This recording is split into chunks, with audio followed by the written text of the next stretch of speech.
Candace with Grow Local again, and it is October, and it's almost time to be putting your garlic in the ground. If you've got it in there already, not a biggie, but something I've learned this year is that you want to wait until your soil is wet and cold.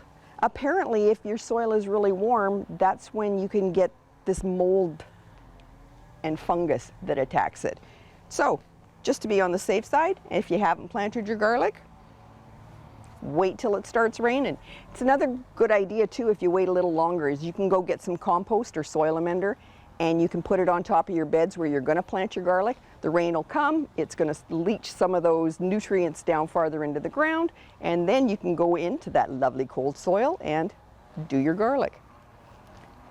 This is just a container of potting mix that I've got, and I'm just doing it this way just to show you that you don't need a great big garden to grow this stuff, and it's easier than walking over to the bed and showing you, because my soil's not cold yet. This is my garlic bulb, and I'm going to peel off the cloves. Now, one of the things to know is the larger the clove, the bigger your bulb's going to be.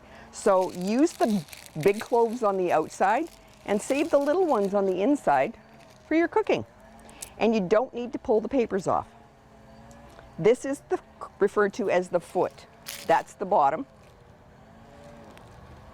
And you want the tops to be about 2 inches below the surface of the soil. So just dig a hole. Pop in your garlic clove. Another hole. Another garlic clove. I'm going to do one more. What the hey?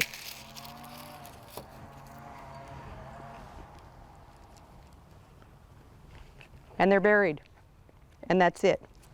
Bob's your uncle, Betty's your aunt. All you have to do is leave this out. If you've got a container this size, I would put it in a protected spot, someplace where it's not going to freeze. If we do get cold weather, anything that's below or anything that's smaller than 18 inches, you run the chance of having roots freeze and the plants dying. Not so much with the garlic, but it's always smart to err on the side of caution. So you're going to have a pot that looks like this. It might send up shoots now, and that's not an issue, not a worry, just let it grow. And in the springtime, that's when it's really going to take off, and you're going to get 3 lovely garlic bulbs in this thing. They're about 6 inches apart. They're good. If by chance you want something a little prettier, you can do this. You've got your pot, you've got your soil in it, and I'm going to add up on these ones too. And I'm going to put in a kale. And it will continue to grow and it'll get bigger and I can harvest it and eat it. And then I'm going to put in some pansies. 1 and a 2. And you can do this in any size pot and you can just jam it full of pansies if you want, or whatever your particular flower is. But I like these because you can eat the petals. Just take off the little white part because it's a little bit pithy and bitter. But there I go, that looks fine. But guess what? I want to grow some more garlic. So I'm going to take another garlic bulb and I'm going to stuff them in there. Take another one. Maybe. This one's fighting me back, he doesn't want to go. And I'll stuff it in there. Now, do you remember me talking to you about garlic bulbils? If you don't cut the scapes off your garlic, you end up with the flower tops. And these are the bulbils that look like that. Here, that's better. So I've pulled them off. They look like this. And I'm just going to pop these in here.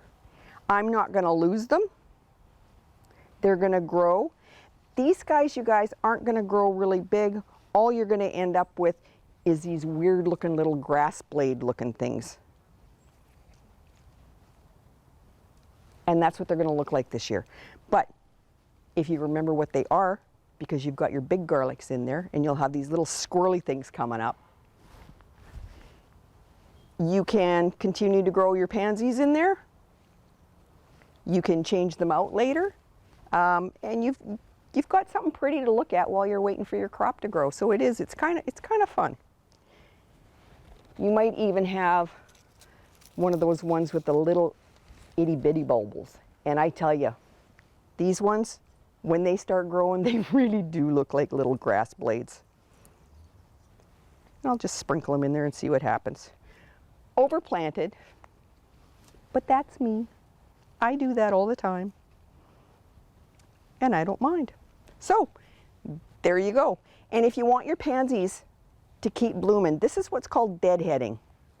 Just pinch that stem back close to the plant, get rid of that, because these guys still will, when the petals fall off, they'll still make seed heads for you. This way, you're just going to keep getting bloom after bloom after bloom.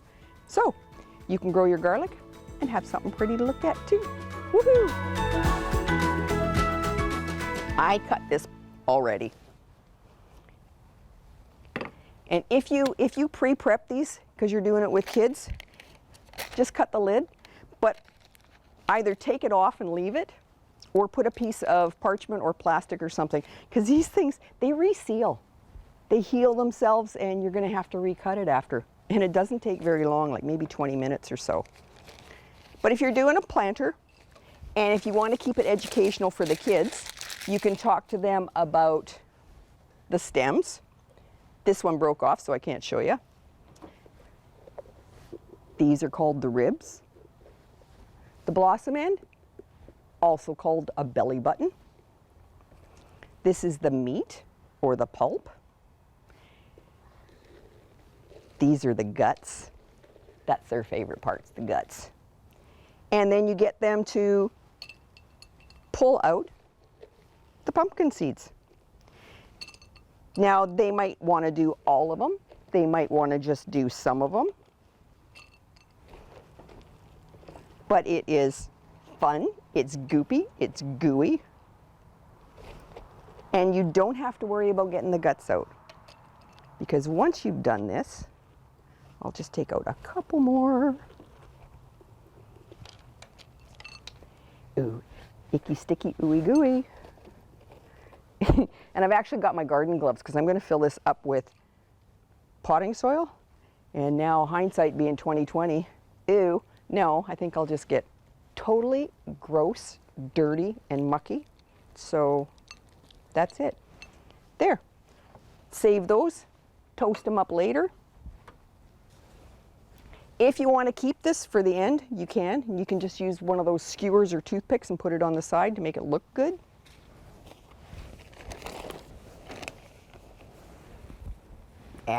You guys know what guts look like inside a pumpkin. I don't need to show you that part.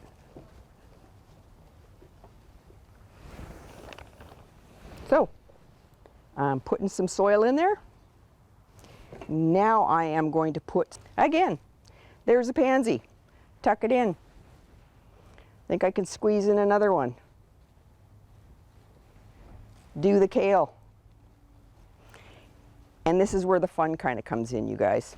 I have some moss, a couple different kinds. I've got lichens.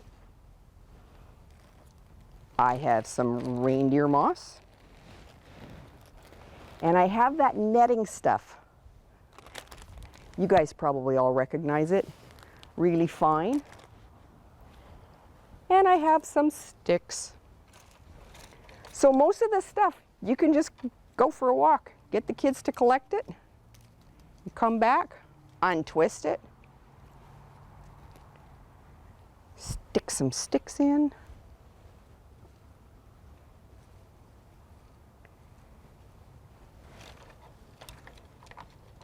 Let's see if we can get some going a little different. There we go. And then I'm just going to add a little more soil to this. And the wonderful thing about this is you can teach your kids the different parts of the pumpkin. You can discuss what you can make with pumpkins. You can do pumpkin soup, pumpkin cookies, pumpkin pie. You can take the little guys. Those are the ones we've talked about before. But you take those and you just cut the lids off, scoop them out. You put in some maple syrup, a little bit of butter, some pumpkin spices. And then you put them in the oven and you bake them for a little while. And then when they come out, you put a great big glob of ice cream in the middle, or whipped cream, whatever your little heart desires. And you scoop them up and eat them. They're really, really good. And I'm going to put some moss in here.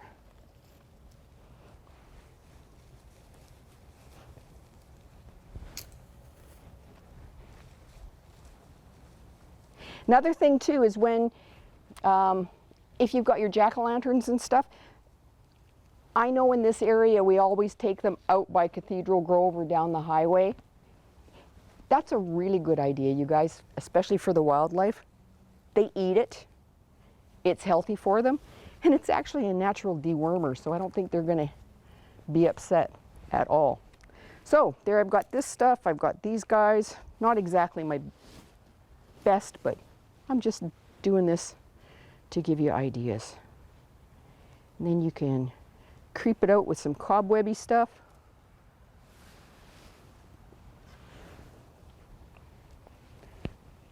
I tell you, a little bit of this goes such a long, long way. And I'm really trying not to use a whole lot of things that are detrimental to the environment. I know if I'm doing this with kids, I am going to use plastic bits of this, that, and the other thing. So on that note, I have these. They're just little sticky dots. So it's glue. You would probably try using the scrapbooking glue dots. These are actually from the florist industry. So I've got a couple little ants, and I can stick an ant on there. I have a snake. See, I pre-glued some of these, you guys. And maybe I want him creeping out this way. There's a spider that can hang around in the webbing. But he doesn't need a glue dot on him. There, how's that?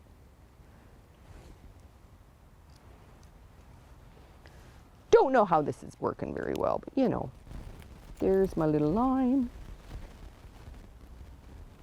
Oh, he's gonna go in here too, what the hay. So these are the dots. They come with a little cheater strip.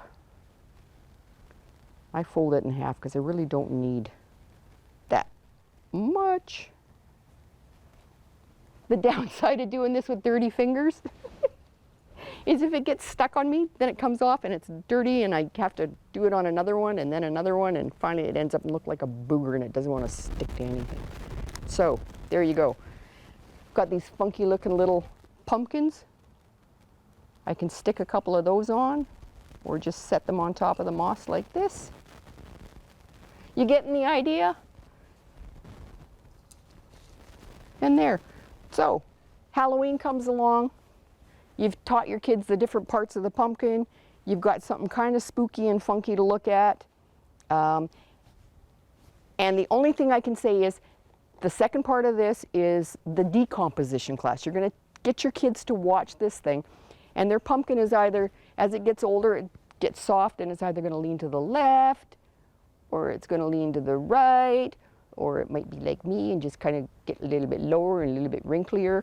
Or some of them will continue to look like this and the kids are going to go, huh, my pumpkin's not leaning, my pumpkin's not getting old and rotten, my pumpkin's beautiful. And they're going to go to pick it up to move it and their fingers are going to go right in it like it's pudding and it's going to gross them right out. So remembering that, if you've got this out in a garden spot, when Halloween's over and you don't want to look at any of this, pull out all these little fancy bits. Leave the plants in there. Your pumpkin's going to decompose. It is phenomenal nutrition for your soil. Those pansies will grow and grow and grow, and you will be so impressed with it. And If you are doing it though and you've got it on a balcony or a stairs, that's what I was thinking of. Make sure you put a plate underneath it, you guys, because I'm not kidding, your hands will squish into it like pudding and then you've got a big mess to clean up. But happy Halloween, happy eating, make some desserts, and enjoy the fall. Hey everybody, it's Candice with Grow Local, and it is now October, and it is still glorious out. We've got so much sunshine and lovely weather. I bet you haven't thought even one iota about how you're going to protect your garden this winter. And it's not too difficult. If you have root crops like your beets and your carrots and your parsnips, when the leaves finally start falling off the trees, just bag up a whole bunch. Or if you've got access to straw, grab a bale. What you're going to want to do is probably at the end of November, beginning of December, when it starts actually getting really cold, you're going to probably want to put about a 6-inch layer of the leaves or the straw on top of those beds. If we do get really, really cold, it just stops the ground from freezing and you don't lose your root crops. Another nice idea is to put a layer of remay over top of it. Out here, it just means that it's not going to blow away when the wind blows, especially if your leaves are still dry. And also, keep a stick or a marker of some sort underneath the remay, because when you go pull your carrots out, you'll scrape back the leaves, you'll dig out the carrots that you need, then you'll put the leaves back on, which means the next time you go in, oh, where did I leave off? Are they up there? And then if you've got a marker, you just know where you left off, so when you go to do the leaves, you can just pick up where you left off and carry on. Those things you can harvest them all winter. You don't have to pull them out of the ground and take them in the house. It's just lovely. The other thing that you can do, and it's probably the most popular, is just the hoop tunnel. Now you can DIY it with a good strong wire. You can use hula hoops. You can use electric conduit and just cut it to size. And then you can either top it with a poly, or you can do the heavy winter weight remay. And bulldog clips. You want bulldog clips because it gets windy out here and you want to make sure that that remay doesn't blow off your hoops, okay? Or your poly. There is a book I have here, and it is The Year-Round Vegetable Garden by Nikki Jabbour. It's really good, you guys. It has all sorts of information in it that I think you will find just lovely. They go over the different kinds, the different weights of the remay, because there's the really light one that you would use in the spring and you just float on top of your veggies. There's a heavier one if it's getting a little bit nasty, and then if you've got really cold winters, it's the heavyweight one that you want. And in the summer, you can float this stuff, the lightweight stuff, on top of your veggies. It doesn't do a thing. But in the winter time, for protection, you want to make sure it's a couple inches up above your veggies, because if it gets frost, then it can still get nipped. But it's all explained in here. And it also goes into how you can do the straw bale, cold frames,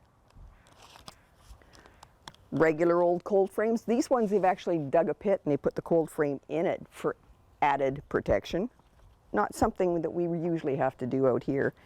And if that's just nasty looking to you guys, there's one where he's just lifted the top off the snow. Doesn't mean they have to be awful looking. Here's one against the side of a house, and it's all brick and lovely painted white. And if you're really into gardening, hey, it's an option. It's a good one. Here's one where they're knocking the snow back. And this is the tunnel. You can actually, if you use the wire, you can actually put these over your beds. And that way in the summertime, if we're getting a really bad windstorm, or if you know there's going to be hail coming, you can just flip your covering over top of it. You're already prepared and ready.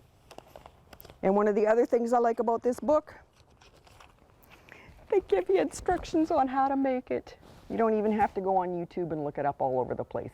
So lots and lots of information in this book, you guys, on all the different kinds of ways of saving seeds, what to plant, where to plant, crop rotation. It's just a really good all-round general purpose, full of more information than you're probably going to need kind of a book. So I hope you take a look at it. I found it really great. and it's come in really handy for me.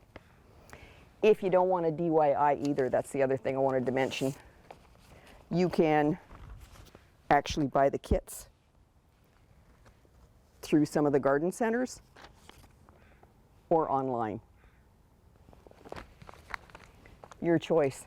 But however you do it, I hope that you try growing some veggies over the winter. Your lettuces, your arugula, your corn salad, your overwintering purple sprouting broccolis, overwintering onions, all that kind of stuff. It should be in the ground already, and if it is, good luck, fingers crossed, and happy eating. Okay, I was talking to you earlier about the Family Farms Day. They put out a recipe book, and it is absolutely wonderful. And I thought, I'm going to show you one recipe out of it. And I actually opted for one of the easiest recipes, and it is the grated broccoli with Parmesan. I don't know about you guys, but not all the time do you have kids that eat all their vegetables, and sometimes as soon as they see something green on their plate, they don't want to eat it. I had a beige baby. That's what we referred to as, was my little beige baby.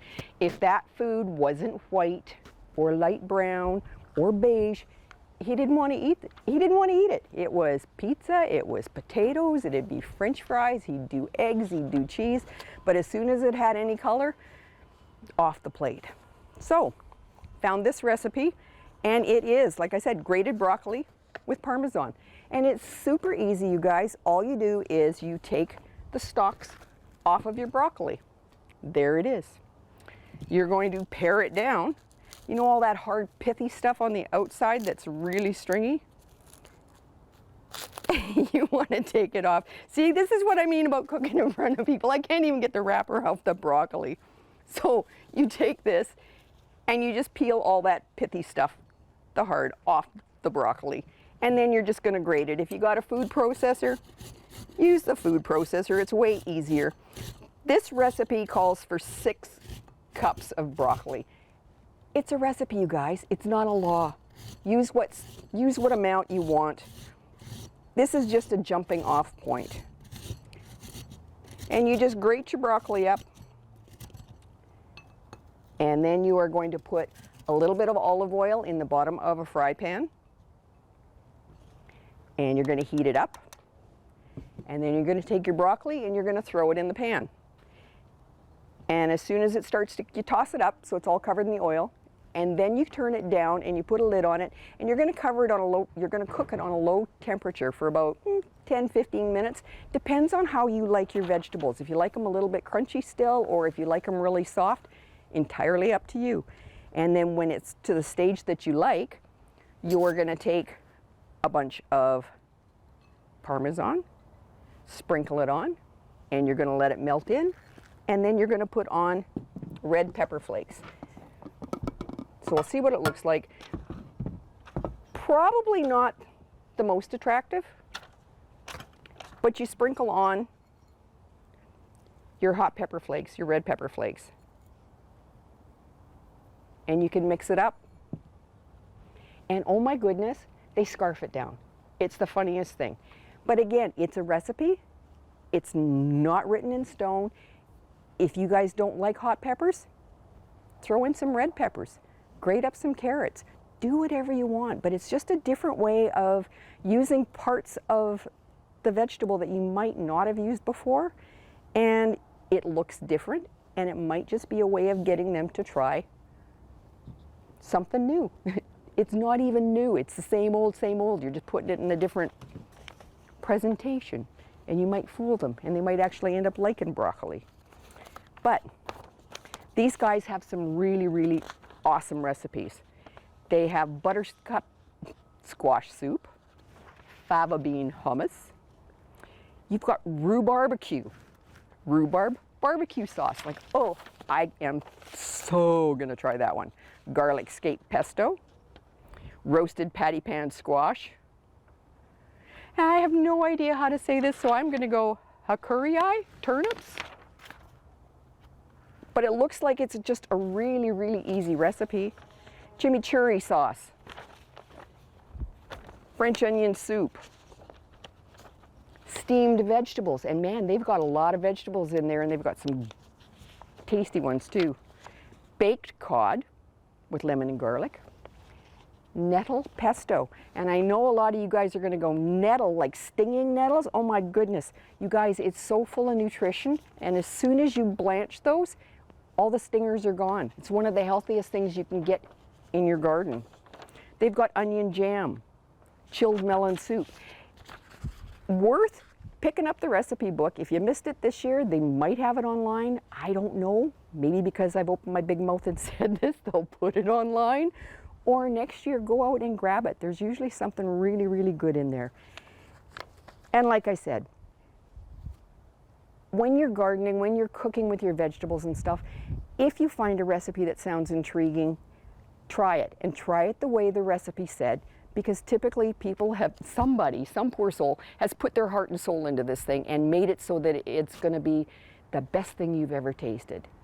But you know, people aren't all the same. So do it the way that they said it was supposed to be. It could be your dream dish, or you might decide that, nope, I need a little more of this, I need a little less of that, or I don't like using Parmesan, I want to use cheddar, or ooh, I wonder what that would be like with the habanero cheese in there instead.